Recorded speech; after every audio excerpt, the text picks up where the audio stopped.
Well, hello. I'm Wendy Rose Williams, and I'm a past life energy healer.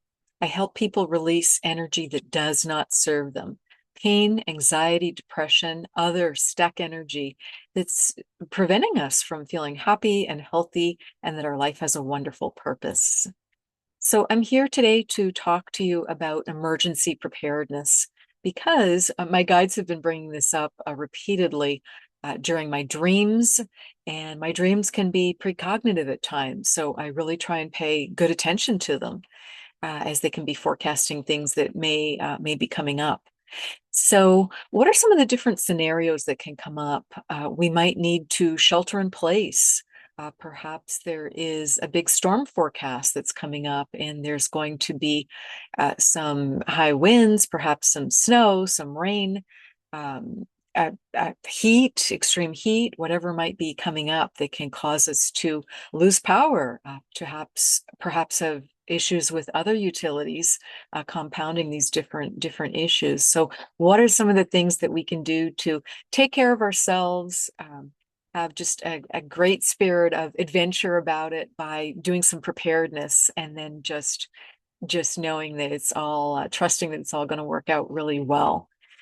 But I think the fact that less than 50% of Americans, for example, are ready at home and have a 72-hour, 3-day supply is concerning. And there's some things that we can do. Some of it costs very little money. It can just be changing some habits and being aware of some things. So I think one of the first things that can come up is water. What do you do if the water is suddenly not safe to drink? How do you purify your water? Because you want to plan for a gallon a day per person, because you're not just drinking it. You're going to need to cook, clean, take a sponge bath, do whatever. And you may have pets that you need to be filling their water bowls too. So, what are some of the things that you can do? So, if the water is contaminated, suspect, not safe to drink, my first thought always is boiling, but what if the power's out? So, maybe you have a camp stove, maybe you have a barbecue, maybe you have some way of heating up a pot of water to make sure that that's safe. Perhaps you're going to plan to use some bleach, but you need know how to do that appropriately.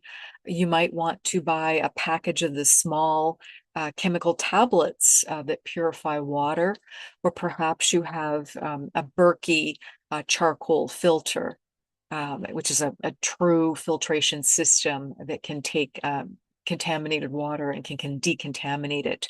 Your simple $20 Brita or Pure are not going to be able to do it. Perhaps you want to purchase a life straw or some other type of filter type straw. So those are just some things to think about in that one area so that you do have some good, clean water. Maybe it's as simple as you're going to choose to buy some bottled water to have on hand and then just rotate when you use that because it's not good indefinitely in the plastic containers. I recently, via Facebook Marketplace, was able to buy some big Coleman water containers. So they're 3 or 4 gallon. They're good size, and I just cleaned those really well and filled those with water and just gave myself a tickler on the calendar to check on them, and just be changing out that water so that it stays fresh. And I know that I have that available. So that's number one, because water is life. And then you need to think about what are you going to do for food. So having some non-perishable food that you don't need to cook is a fantastic thing to think about. And there's so many stores that you can go to and just stock up and have some things like this, and then just write the date on it of when you got it and pay attention to the expiration date on it, knowing that many things are still perfectly fine in an emergency past their best buy date. So think about that. So you may have some things you don't need to cook that are packaged that you can open that are still nutritious and are still going to be helpful for you. Maybe you want to have some peanut butter, some canned proteins like tuna fish or salmon or chicken or beans or just different things like that. Maybe some fruits and vegetables. And speaking of cans, if you have an electric can opener only, it's a great time to buy a manual can opener or a battery operated can opener if you have trouble with the manual ones. So just think about some things like that that you can do with food and just gather these items together. Perhaps you're going to store them in a plastic bin and slide them underneath the bed or in the back of a closet or somewhere. Just have these things gathered together and ready would be really, really helpful. Perhaps it'll fit under your couch. Or maybe you're going to choose to put them in go bags, which is a different topic we'll talk about in a minute, also known as a bugout bag if you need to leave really quickly, like in case of a wildfire being predicted or something like that. So that's food and water. And then think about medications and just having those easily accessible and also what your pets need. So when I was putting together my emergency preparedness kits, I also included my pets and put in a 3-day supply for them. Again, it's not going to be wasted because I just have ticklers on my calendar and I just have a system for rotating those things so that I use up things as they get a little bit older in the kit and then replace it immediately with something fresh that'll take its place. You may want to have those simple, inexpensive emergency blankets, rain ponchos, those sorts of things, because you may need to go outside in a storm and be battening down the hatches or checking on things. You might be needing to turn off a utility or do something like that, or secure a window or a shutter that's flapping. So having some rain and inclement weather gear, and think about your feet. So, whether it's boots, socks, whatever it might be, but having some good gear like that. And if it is just pouring cats and dogs out and you don't have good waterproof boots, there's always the old trick of take a small plastic bag, can be a bread wrapper, whatever kind of small plastic bag, and put it over your sock, but inside your shoe. So it's not slippery, but you've waterproofed your shoes in an emergency setting. So think about some different things like that. And some other things that I just discovered, there's some cool tools for a little bit of money. I discovered these power reserve battery backup bulbs, and I'll include the link to those. And what these are, I think these are kind of genius. I was able to get a 6-pack of them at Costco for $18. And you may not need six, but what I did was I just put one per room is the idea, and you put them in different parts of your house. And because it's got a battery backup in it, by simply having the light bulb come on, that's charging it. And then when the power goes out and you've lost all your other lights, these bulbs will stay on. So you've got a little bit of light in each room that you were able to put one of these bulbs in. So that can be another great strategy. And you also want to think about just having some practical things together, like an emergency first aid kit, and just go through it ahead of time and look at what's really in it if you buy a prepackaged one, or just Google, what can I put in? What should I put in an emergency first aid kit? So I chose to buy mine, but just looked really carefully at what the components were and knew I know what's in it, and you have to know how to use it too, especially if you're investing in one of the larger ones that has more to it. So just go through it and be familiar with those things so you're not stumbling around in the dark in stress trying to find a first aid supply that you now really need for yourself or for someone else. And they actually sell pet emergency kits. My oldest daughter, is a veterinarian, so I had her look at it before I paid the $35 to buy one, and she was impressed enough with it and said, "Yes, that's that's helpful, that's useful, that's worth the money. And it does come with a dog and cat information, first aid kit for them. Because again, things can happen in a storm. Trees fall, or we could be in an earthquake scenario. That's the emergency, and you need a good first aid kit. So that might be the reason for putting together these supplies. Think back again to light and having some good flashlights. There's so many different types. They're so inexpensive, but having some of those and have more than one can just be really, really handy in your kit or lantern. And then have backup batteries or rechargeable batteries, ideally, for whatever you've gotten there. And weather radio, because hey, we just don't have radios in our houses or even cars, a lot of us, the way that we used to. So having an emergency alert radio, I purchased one because I didn't have one and I paid about $35. It has batteries, but it does include a hand crank. And it also includes a plug-in to be able to charge your phone. So that's very handy too. And you also might be able to charge your phone in your car, assuming you've got the right cords and cables and connectors. So think about those things too, and having those in your emergency kit. From a spiritual perspective, I think we're getting ready to enter a real messy middle phase.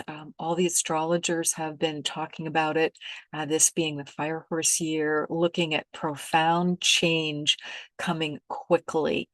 And we've just had so many issues coming up in many, many countries with dissatisfaction and concerns, true concerns around government, around healthcare, education systems. We know a lot of these systems they're breaking down. They are just coming apart. They're going to go all the way through what's called just the period of exhaustion, so that it doesn't start up again in a dysfunctional way. I think we're going to have some very different systems coming in. And I think self-governance is going to be more a part of it, more than many of us have seen in this lifetime. So therefore, taking care of ourselves and being prepared to do so is really, really smart. Some of the other practical things that I put in my kit was some lighters, because I don't normally have lighters. It's just not something I use, but you may need to be able to start a fire. Also having some little propane fuel tanks in case you're going to be using that camp stove, or that if you've got a little propane fireplace for outdoors, whatever it might be. So just think through the different scenarios. What do I do for the basics, for water, for food, for heat, for cooling, for shelter? And if it's very cold, what do you do when the power goes out? Do you have backup systems in your house? For instance, even though I live tiny, I live in a park model tiny house. I've got really three sources of heat.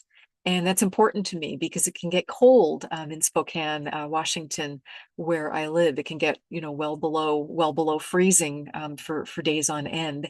So I have a mini split, which is both heating as well as air conditioning, because it can get quite hot here also. I can get over 100 degrees, and that's a big deal because just we need to be able to be in a temperature that sustains life. And so I've got that mini split. It runs on electricity. So what do I do if it's super cold and the power is out? So in that scenario, I do also have a ducted furnace that runs on propane. So that's my secondary source of heat. And my third source, I did choose to go that deep, because depending on the importance of something, you just choose how many layers you're going to go to. I do have a small power bank. and I'm planning to get a larger one at some point. So, and that small power bank is always plugged in. It's always at 100%. It's ready to go. And then it lasts days. And I'm able to plug in smaller things to it, small heater, fan if it's very hot, charge up the phone. I'm able to do some small scale cooking with it with my little flip oven or with a crock pot, because if I'm not able to use my propane, my stove and oven are propane. So then I've got the electric option because I've got the little countertop. Some of you may have a toaster oven, convection oven, something like that, but just some small appliance that you could use, if it's not the barbecue or the camp stove. So just think about some different ways to be able to take care of yourself in these areas. Think about hygiene.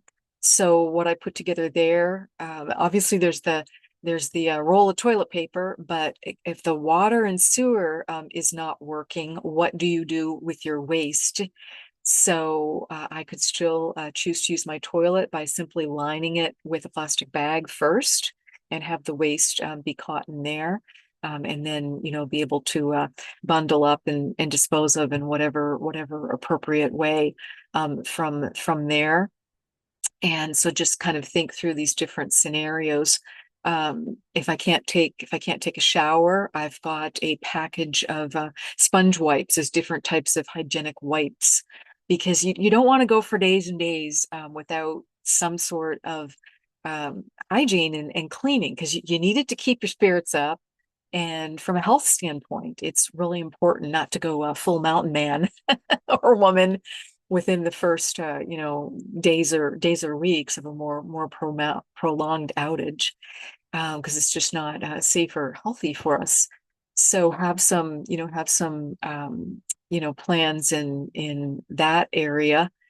And those are some of my preliminary thoughts.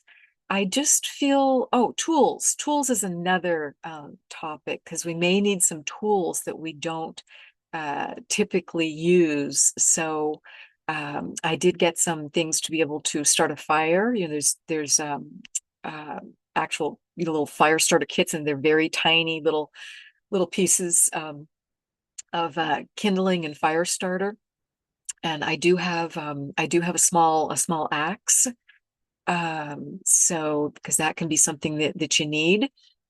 And I did choose to purchase a book, and you can look for all types of different survivalist, home preparedness, emergency management type books. The one I got, I was $17-18 on Amazon. It's called the SAS Survival Handbook. And it's not something I'm going to sit down and read. I'm going to choose to have it more as a resource book, because I believe we're going to experience some internet outages. I think that's just going to be part of it. So, what's your backup plan? I'm in the habit of, I love being able to look up information on my phone or on my computer. But if they're down and I need some vital information, like, how do I decontaminate my water using bleach, and the package isn't helpful enough and I have no clue, that information is going to be in this book, and I'm going to be able to look it up there. There are many people that have wonderful, good frontiersmen, frontierswoman, Girl Scout, Boy Scout, whatever term you want to use, survival skills. And they just naturally have those already. It's been passed down through their family, or they have learned them on their own. And as a suburban gal who lives alone, I don't feel that I am fully up to snuff. So I thought buying a book and having a printed copy is just a great thing for me to have in that kit. So let's talk about the scenario where oh, one more thing about staying in place. If you are staying in place and it is super cold and the power is out and you don't have a good way to keep your house warm, I would batten down the hatches immediately to get into one room. Choose your one room. It might be your bedroom. It needs to be near the bathroom.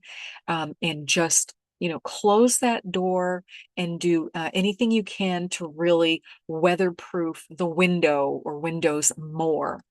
You might be putting up foil, bubble wrap, hanging some blankets. So having some duct tape, I think duct tape is going to be one of our best friends. It's such a multi-purpose use. So have a roll of duct tape in there too. Some scissors, some way to cut things, and just be able to more weatherproof that window, because you lose, of course, a lot of the heat through the window, even if they're double or triple glazed. If you've got good blinds, if you've got blackout curtains, pull those. And if you've got any type of tint, it might be an emergency tint, or creating a blanket fort in your bed, just something to really keep people warm. Your sleeping bag, whatever you're going to be using, and put a hat on, because of course we lose so much heat through the top of our head. Some gloves, some hand warmers, some good socks and layers. And you need some things to pass the time, particularly if you've got um, children. Have some card games, have some things to keep them happy, have some books to read, just some things to keep your spirits up for those couple of days that we're talking about in this scenario of a 72-hour power outage.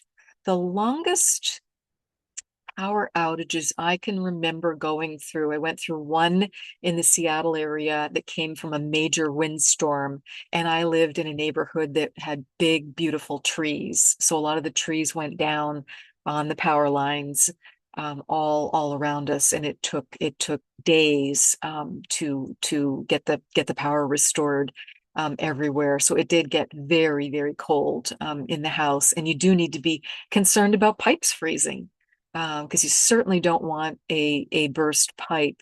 So you're just going to need to know your strategies. Are you going to be trickling the water? Are you going to leave a tap running slightly, to keep the water moving so it doesn't freeze? Are you going to be needing to turn off the water main to your house? Know where that is, and practice turning it. Make sure it's not so darn tight that you can't turn it. That it's not just locked down or rusted in place. Make sure that you can operate on these different things. Same thing with my big propane tank. It took me a bit of looking to figure out what would I do in an emergency where I'm smelling, propane, and my propane detector's going off because it's got battery backup on it. What would I do if I needed to turn that off? So I did find the shut off valve on that, and I know how to turn off my water main. So just think about things like that, so that you're just really, really familiar with your house in an emergency scenario, because you may not have done these things before. And it's good for every person, in the house to know how to do it. Don't be dependent on one person. If you're a big family and then they're caught away from you in the storm, or they've been injured and they just, can't do whatever. So think about those scenarios. Um, think about ways that you would cool yourself off if it's incredibly, incredibly hot. The cold compress on the back of the neck really does help, more than just the fan. Cold drinks, whatever you need to do. And if you're able to get to cooling centers, if you're able to get to warming centers, know where they are ahead. Because again, if the power's out and you can't Google this information like we do daily nowadays, have some of these things written down. Have an emergency sheet of paper in there with some of this information, and have phone numbers written down. I couldn't tell you my immediate family and friends' phone numbers. I mean, we used to have those things memorized. You could do it on a rotary phone. But depending on your age, but I just don't have them memorized anymore because I'm used to pushing the button on my phone. So I'm making a list of some things like that would be handy to have. I also made photocopies of my most important documents and then choose how to assemble a go bag because I live in an area that does have some wildfires. So we may, need to leave on very short notice, and you don't want to be trying to run around the house like a chicken with your head cut off, just panicking to get ahead of a fire or a flood or whatever else is forecasted. Have some information, have those vital things together. So I purchased, again, it was inexpensive, a fire waterproof bag, zipper bag, and I have things already put together in it. What I put in it was a full spare set of keys is in it. I've got my spare set of eyeglasses in it because I would be really struggling if I didn't have my glasses. I've got some emergency cash in it in small bills because, again, picture the scenario of power being out and you're trying to purchase something and the store point of service machines are down, or you're trying to buy whatever. So 20s and 10s and 5s and 1s type of cash, having a little bit of emergency cash could be really helpful. So I've got that in my fire waterproof go bag. And I also chose to pack some different emergency evacuation bags. I've got one that's specific to food and water for myself. I've got one that's for the pets. I've got one small backpack that's all first aid and emergency related. And then I've got one that's like clothing and shelter. Now, can I carry 4 backpacks and take a cat and a dog on foot? No. But I can pull from that into one really quickly. The way I pack them, it's to put them in the car and go. And so I already have those assembled. And then I will go through them quarterly because you need to kind of swap out the food and water, as I said, and just check that everything still makes sense and change out clothes for the season, that type of thing. And that way, you're just ready to go. If there's a stressful situation, it's an emergency situation, and you need to go, you will be so ahead of the curve by having that. I do have a short list too of the things that I can't, put in there that I would want to make sure to grab and go, like my Jackery power bank, which has the power cord right with it. And it has solar panels too. I did choose to purchase those as an add-on. So if my Jackery runs down in a long outage, then I'm able to go outside and with some sun get it powered back up again.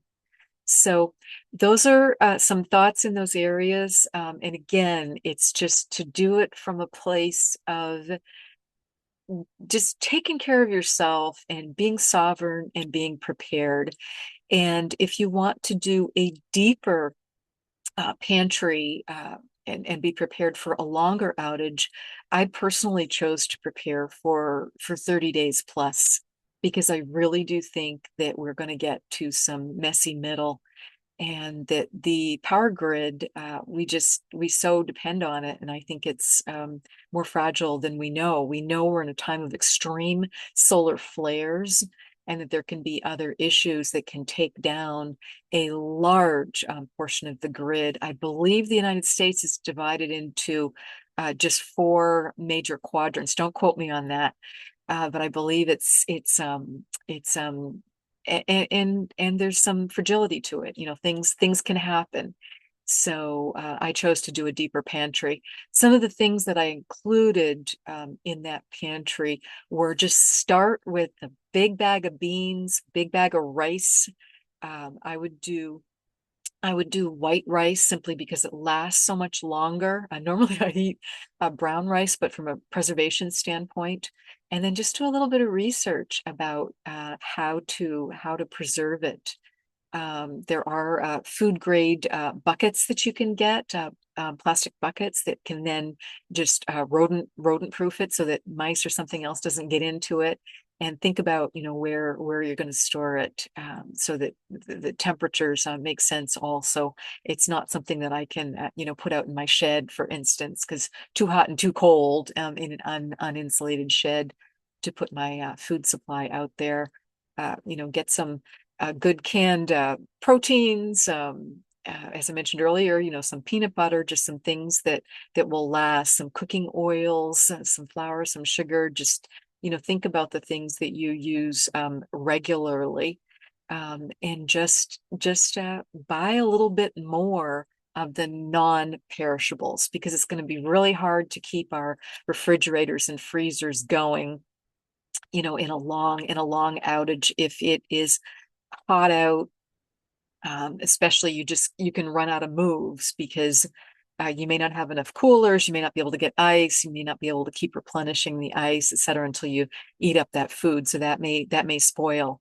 If it's a power outage and it's extremely cold out, well, guess what? The outdoors just became my fridge and freezer again. If you can animal proof it and have some big coolers or other containers, or your car, somewhere somewhere to put it in, particularly, if you're in an area where you don't want to be attracting big large wildlife.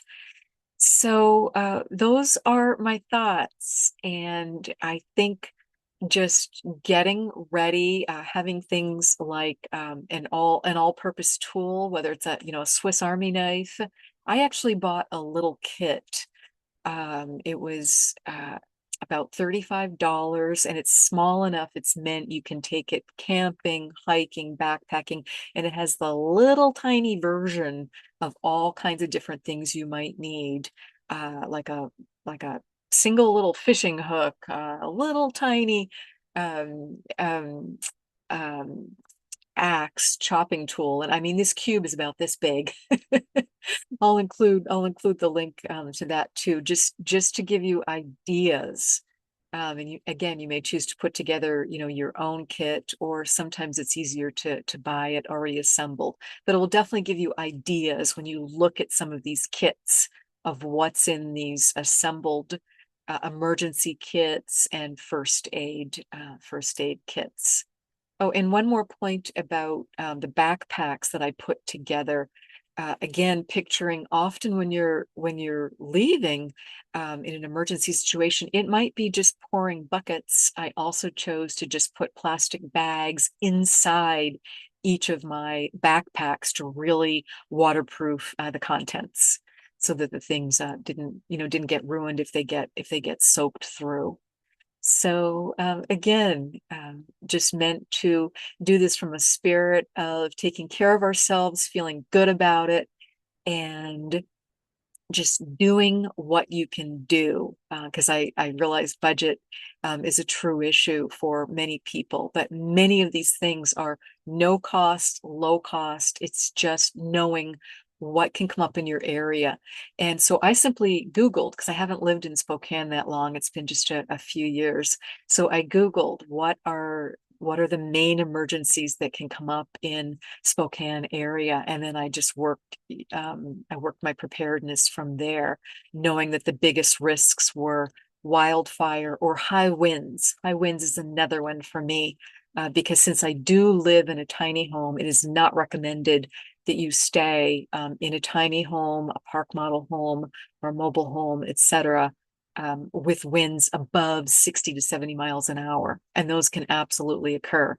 So in those scenarios, I would be leaving when those are forecasted, or when those really, really start. I would be taking my two animals with me. I have a dog and a cat. Okay, the dog's easy, get out, collar and leash. The cat I had to think about a bit, and I decided her plastic carrier. I take her to the vet, and I thought, oh, that just doesn't feel like it's going to do it in this scenario. So I chose to buy one of the backpacks, pet cat backpacks, so that I can, sling her over get her in there, sling her over one shoulder. And I did choose to buy a little harness and leash. Am I going to be walking my cat around? No, she's not the personality for it. That's not my goal. But in an emergency, I'll know that this is equipment that I have for her to be able to move her, contain her, etc. And I already have a litter in the car because that, doubles as in case of snow and ice emergency. They've got the litter to throw down in place of de-icer. So just think through your scenarios and let me know some of your thoughts. Let me know some of your best tips and things that you've done because you may have been through some of these scenarios and just know, what works well for you.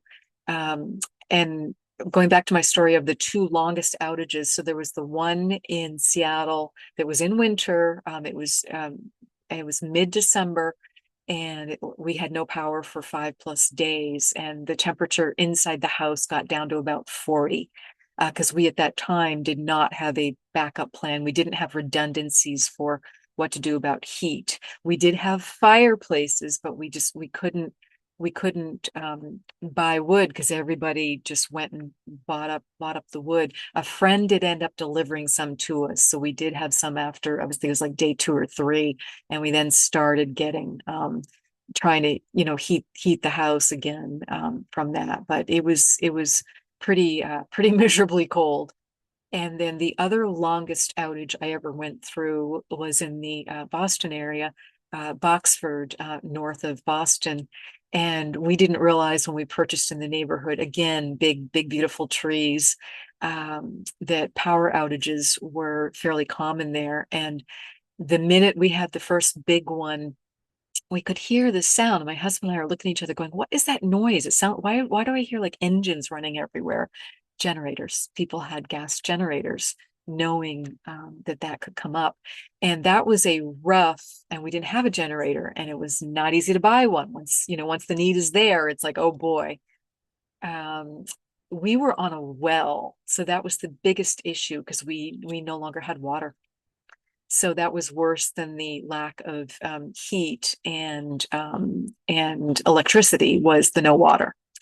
So we were not well prepared for that one, and that was a long one too. That one was maybe also 5 or 6 days.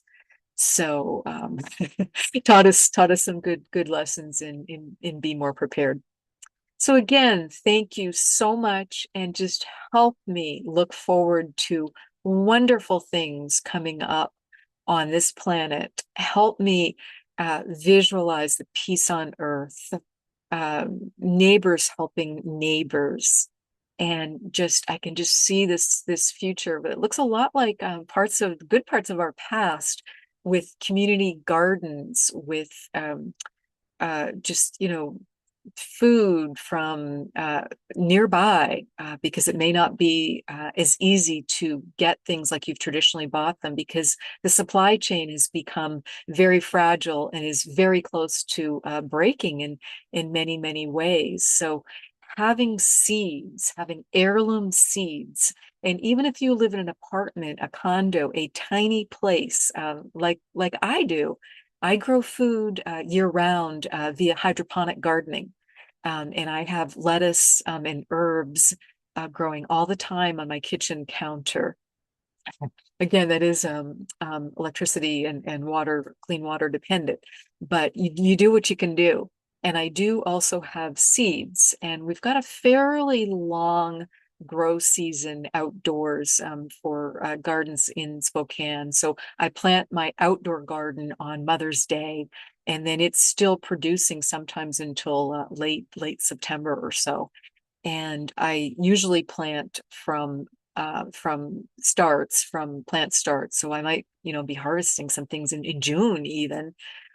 So just you do what you can do. And you might be able to do container gardening out on your balcony. But I think anything we can be doing to grow and have some of our own fresh food, because that is what we're really going to need if we're in these scenarios where we're working with canned food, non-perishable, dried foods are going to really be craving and need that fresh food. So that'll be some ways to get it. And I just see us lifting one another up, neighbors helping neighbors, and just trading with one another. I watched a number of YouTubes. I was careful what I watched. I did not choose to watch any YouTubes about prepping that were about end of the world and stockpiling weapons. That's not of interest to me. That's not where I feel we're going or is a useful energy. But I chose to look at the ones that were really, really practical. Like, let me show you what I put in my go bag. And then, someone would talk you through and explain, why the different items. And here's what's in my stockpile pantry. Here's what's in this here. And just seeing those examples got my wheels turning of what felt right for me and what I would need, as well as my pets would need. Facebook Marketplace was a surprisingly good place. You can simply look in it and use the search for emergency preparedness. That's where I scored my big Coleman water containers. I got 3 of those for $15, and I don't think they're 5 gallon. I think they're either 3 or 4 gallon. It wasn't marked on the container, and I haven't measured it out yet, but I think they're either 3 or 4 gallon. I mean, that was a great price. And so you can just find things. I did notice there were some power banks on there, like Jackery, and just so many, different things. And another thing that a lot of the emergency preparedness people, also known as preppers, mentioned was having some items to trade if there are long outages and banks are closed because the ATMs aren't working and their equipment's not working. Ironically, I went to the bank after work on Thursday last week to get some small bills because I wanted to change out a couple of 50s and have the small bills, as I said. And ironically, the bank was closed when it was open hours due to the equipment being down. So I thought that was really funny because I'm like, that's exactly why I'm here. But a lot of the different emergency preparedness people suggest having some trade items, some really practical things that will become valuable. And when I looked at what those top 10 lists were, it did include heirloom seeds, lighters, flashlights, batteries, alcohol, because alcohol is more than just for consuming. Can also be poured to sanitize and for different purposes. Chocolate, coffee, tea, all those things that people are going to really want and need and crave. Fire starters, just different things like that. So again, let's just love one another and be prepared to take care of ourselves and our family and friends and neighbors. Thank you so much. I'll see you next time.